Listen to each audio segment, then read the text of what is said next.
कुटुंब पुन्हा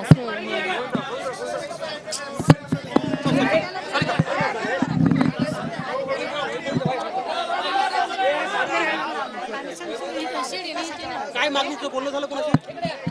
बोलणं म्हणजे आमचा प्रश्नच तो आहे. पोलीस प्रशासन असताना सुद्धा आमच्या घरातील म्हणजे माझ्या वडिलांना तर यांनी रस्त्यावरून उचललं, पण माझा चाचा घरी असताना पोलीस प्रशासनाचा ताफा आमच्या घराशेजारी असताना माझा चाचा हे करतोय म्हणजे पोलीस प्रशासन करतंय काय अजून सुद्धा. आज माझे पप्पा गेले, आज चाचाला गमावलं तर आम्ही काय करायचं. आणि जसं आज चाचा वरी गेलाय, इथून पुढे जे आरोपी अटक नाही झाले तर आमचं पूर्ण कुटुंब वरी जाईल आणि आम्हाला जर काय झालं तर पोलीस प्रशासन पुढचं बघून घेईल. जोपर्यंत आज आम्ही आहेत तर पोलीस प्रशासन एक आमचा माणूस गेलाय तर आरोपींना पकडत नाहीये. मग ज्यावेळेस कुटुंबातील सगळे जातील त्यावेळेस यांचे डोळे उघडतील आणि ते आरोपींना पकडतील. बोलणं म्हणजे आम्ही चाचाशी बोललो नाहीत, पण तो 4 दिवस झाले तणावात आहे. आम्ही एकच प्रश्न करतोय की जे तुमचं चाललंय ते आम्हाला कळवा. या केस मध्ये काय चाललंय ते आम्हाला सुद्धा कळलं पाहिजे. आम्हाला नाही तर पूर्ण महाराष्ट्र आज न्याय मागतोय, त्यांना सुद्धा समजलं पाहिजे या केस मध्ये चाललंय काय ना. नुसतं पोलीस प्रशासन येतंय, उभा राहतंय, त्यांची प्रक्रिया काय चालली आहे ती आम्हाला अद्यापही माहित नाहीये. आम्ही जर सगळ्यांनी असं केलं तर मग नंतर यांचे डोळे उघडणार आहेत का?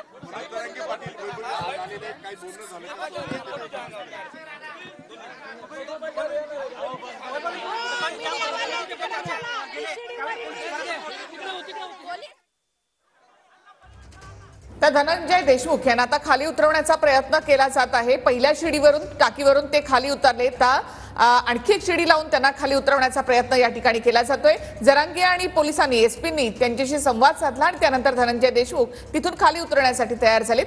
दत्ता, आता नेमकं काय सुरू आहे? एका शिडीवरून धनंजय देशमुख खाली उतरलेत, आता काय सुरू आहे? नक्कीच निखिला, धनंजय देशमुख हे पहिल्या शिडीवरून सध्या खाली उतरलेले आहेत. मनोज जरंगे यांनी त्यांची फोनवरून समजूत घातलेली आहे. धनंजय देशमुख यांच्यासोबत पोलिसांनी सुद्धा संवाद साधला, मात्र पोलिसांच्या तपासात देशमुख यांनी समाधान व्यक्त केलेले नाही, त्यांनी असमाधानी आहेत. मात्र पोलिसांनी तुम्ही जे म्हणताय ते आम्ही करू असं स्वरूपाचं आश्वासन त्यांना दिलं आणि मनोज जरंगे यांनी सुद्धा धनंजय देशमुख यांची समजूत काढली. त्यामुळे इथे वर धनंजय देशमुख त्यावरून तिथून ते आता खालच्या एका शिडीवरून ते खाली उतरलेले आहेत आणि त्यांचा दुसरा जो सहकारी आहे ते खालची लोखंडी अवजड शिडी जी आहे तो वर घेण्याचा प्रयत्न करतोय. ती वर शिडी जर बसवली गेली तर त्या शिडीवरून धनंजय देशमुख हे खाली उतरू शकतात. मात्र मोठं अवघड काम असतं हे. एका व्यक्तीला ती खरं तर शिडी जी आहे ती पेलणं शक्य नाही, त्यामुळे त्या ठिकाणावरून शिडी जी आहे ती वर यायला तिथे वेळ जातोय. त्यामुळे धनंजय देशमुख हे इथे समोर आपल्या समोर थांबलेले, त्यांचा एक सहकारी त्यांना धरून तिथेच उभा असल्याचं पाहायला मिळते. ही जी शिडी आहे ती बघा वर सध्या आलेली आहे. त्यांचा सहकारी तो शिडी जो आहे तो एका हाताने वर ओढण्याचा इथून प्रयत्न करतो. इकडल्या जर बाजूने आपण बघितलं तर हे शिडी घेण्याचा प्रयत्न या ठिकाणी सुरू आहे आणि अवघड आहे. टाकीवर आपल्याला जरी सोपं वाटत असलं, शोले स्टाईल आंदोलन वगैरे असं जरी बोललं असतं तरी म्हणावं तितकं सोपं हे नसतं. खरं तर नुसता पाय घसरला किंवा कुठलाही धोका होऊ शकतो, त्यामुळे अत्यंत सावध पद्धतीनं हे सगळं करावं लागतं आणि हाच प्रयत्न या ठिकाणी सुरू आहे. अत्यंत अवघड आणि आक्रमक आंदोलन धनंजय देशमुख यांनी या ठिकाणी केलं होतं. पोलीस तपासावरती प्रश्नचिन्ह त्यांनी उपस्थित केलेली आहेत आणि त्या माध्यमातून हे जे आंदोलन आहे ते हे झालेलं आहे. सगळीकडे एक भीतीचं वातावरण जे आहे ते सुद्धा निर्माण झालं होतं. खाली सगळे आपण लोक बघताय, त्यांचे सगळ्यांचे चेहरे वरती धनंजय देशमुख यांच्याकडे लागलेले आहेत. धनंजय देशमुख यांनी आपलं आंदोलन मागे घेतलेलं आहे, मात्र त्यांना खाली उतरवण्याचे या ठिकाणी प्रयत्न सुरू असल्याचे आपल्याला पाहायला मिळते. सगळे हे अवघड प्रयत्न जे आहे त्यांना खाली उतरवण्याचे सुरू आहेत. धनंजय देशमुख काही वेळातच खाली येतील, मात्र त्यांनी केलेले हे आक्रमक आंदोलन मागे घेतलेलं आहे. निखिला, नक्कीच हे दृश्य आपण या ठिकाणी पाहतोय की धनंजय देशमुखांना खाली उतरवण्याचा प्रयत्न केला जात आहे. की जे माझ्या वडिलांसोबत घडले, जे आमच्या कुटुंबावर वेळ आली तर इतर कुटुंबावर कोणावर येऊ नये.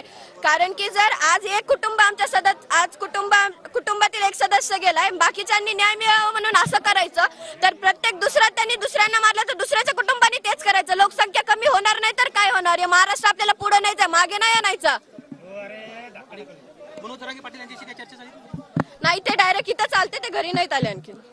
पण काय आव्हान आहे यानंतर सुद्धा? अद्याप आता 1.5-2 तासाचा अवधी झालाय, अद्याप धनंजय देशमुख खाली आलेले नाहीये. आव्हान आमचं तेच आहे, आम्हाला न्याय मिळत नाही. मग आम्ही तरी जगून काय करायचंय ना? आज गेलंय आमच्या घरातलं एक सदस्य, त्याचं दुःख करायचं का न्याय मागण्यासाठी रस्त्यावर यायचं? पण मागतोय, शांततेत करतोय ना सगळं, तरी पण न्याय का मिळत नाही आम्हाला? किती दिवस? आज 35 दिवस होऊन गेलेत ना.